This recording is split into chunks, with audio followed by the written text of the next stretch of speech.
Is your email subscriber not responding to your emails? Well, when I first get started, I feel really frustrated, right? Because every time I may spend hours to write an email and I send it out, I was hoping that they will open it and click on a link and buy the product. And guess what? They were not responding. So I was really frustrated. I was like, hey, is email marketing a scam? Why this thing doesn't work, right? So, but I decided to do some research. I want to figure out why it was not working. So I signed up to many newsletters of the big players. I bought lots of books about email marketing. And there's one major big difference I found between my email and their email, right? Because you know what? My major was engineering and my minor was philosophy. So when I was in university, I was trained to persuade people by logic.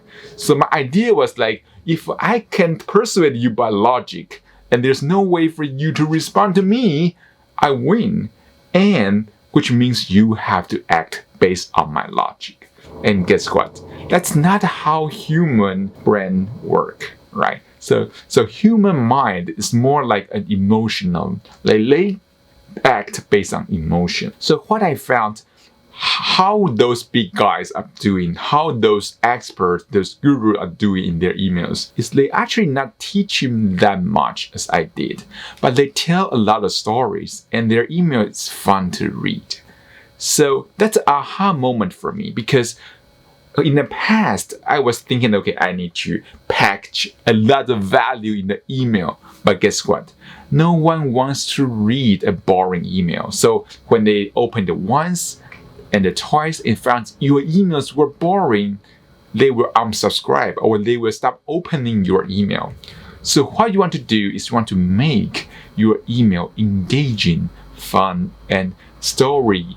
There's a story inside the email, so it's fun to read and entertaining.